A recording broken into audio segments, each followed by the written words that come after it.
One Question is designed to give subscribers valuable insights on how executive leaders in college athletics think about key issues on their respective campuses, in their departments, or within their leagues and conferences.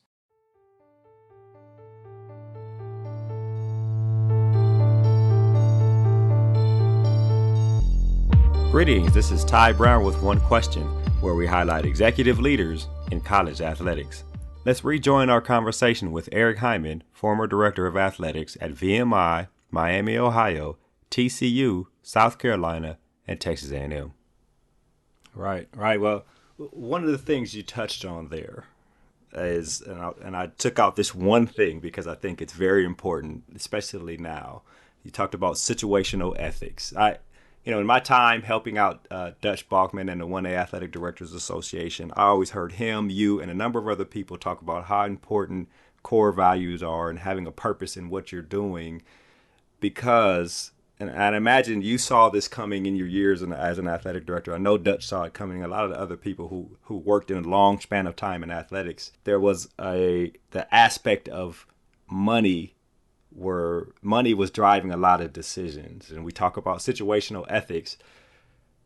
When the bottom line is this important to us functioning as an organization, as a group, as a conference, as a school, and it doesn't match with my core values, how do I make that decision? If you could talk about that a little bit, because I know you've probably had to make decisions like that where it's like, I can't step off from my core values to make this decision, but that bottom line, that revenue that could possibly come in from wherever, is a driver for what a lot of people on the outside see in terms of making decisions. Well, yes, I've been faced with that numerous times in my professional career, and I can give you example after example of what took place. I mean, I had a situation at one of the schools that I was at when the chair of the board came to me, and one of our programs was struggling, a revenue sport. And there had been a young man from another school that had been kicked out of school for rape. And here's the chair of the board saying it's okay to accept somebody like this. And I really struggled because I would never bring somebody under those circumstances into the school, because I would think that as a school, that my daughter might be a student athlete there or a student there, and I wouldn't have to have somebody in the program. Well, I knew if I would have brought the person into the program, that if something would happen, that chair of the board would be so far behind me, I'd need binoculars to find him. Right. Yeah. Exactly. And so, I tested it. I called the senior women's administrator at the school. I had our attorney call their attorney. Our dean of students call the dean of students. And it's a very visible case that happened years ago. And all of them were really, really cautious, wanted me to be cautious in it. So I finally went up to the president of the school. I said, I just can't do it. Well, that put me in a quandary, and I knew that I didn't win favors with the person, but I maintained my values. And I didn't sacrifice my values to win more in this particular sport, to generate more money, because I wasn't going to do it. But I know politically it didn't help myself. And I guess that allowed you to live comfortably within your own skin from that point forward, knowing that you made a decision that was best based on your values and was best for the other student athletes and people on campus in general. Correct. Well, and like I said to you earlier, until thy own self be true, you've got to be able to look in the mirrors and be honest with yourself, and not try to finesse yourself or whatever, but be honest and be upfront. And then it goes back to what I said. Why are you in the business? You're in the business to be a difference maker in a young person's life.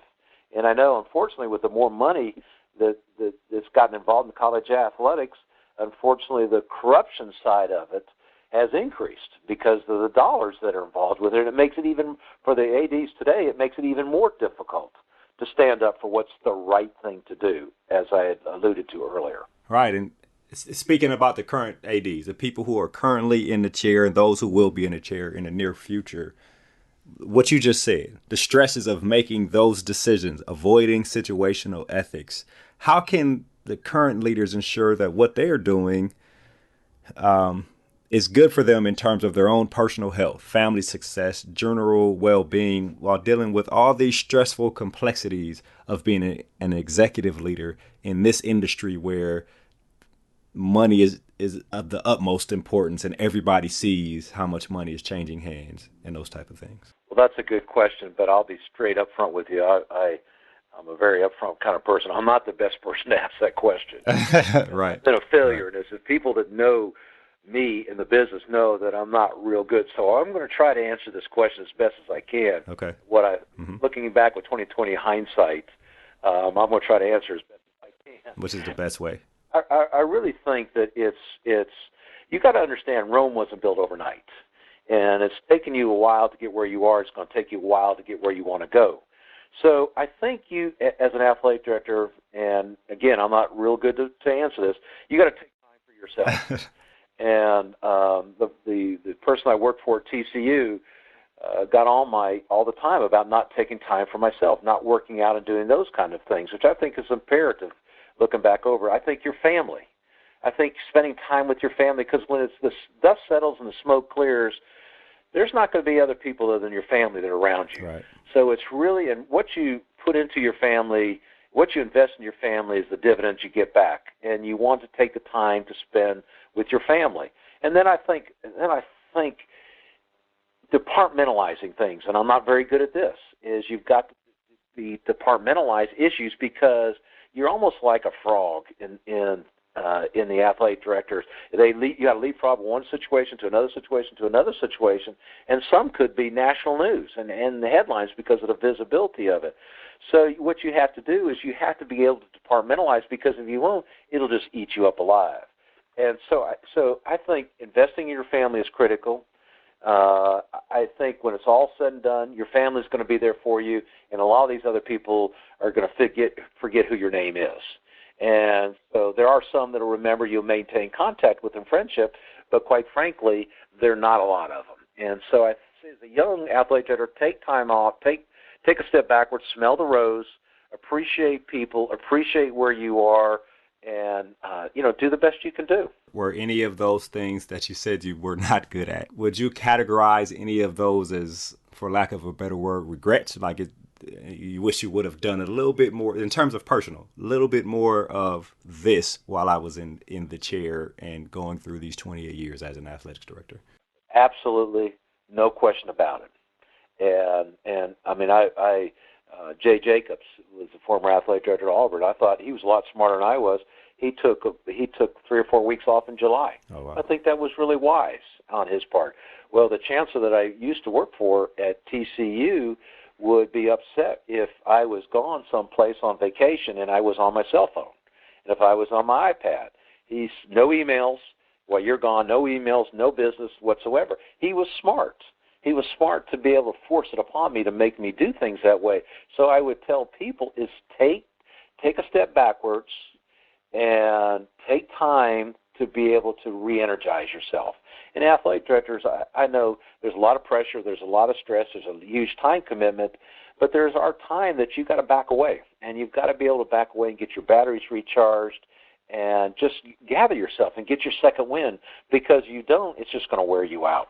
And you're not going to be effective in your job, your family's going to suffer, and you're going to suffer. Right. One thing Dutch always talk about was having that place that you can go where you get away and you can think and give yourself a break. This has been excellent, Eric. I definitely appreciate you taking the time to join us here on One Question. I feel like there's a lot of things people can glean from what was said in terms of their approach to leadership, to being in the chair, to dealing with the stresses of being an executive leader, and in general, taking care of their own personal health. Thank you very much for joining us today on One Question. Glad I could help you, Ty. Best to you. That was Eric Hyman. Eric is the former director of athletics at VMI, Miami of Ohio, TCU, South Carolina, and Texas A&M University. He spent 47 years in college athletics and 28 years as a director of athletics. And this is Ty Brown with One Question. And keep in mind, the role of a leader is to create and maintain an environment that people want to be a part of. And as always, be better tomorrow than you are today.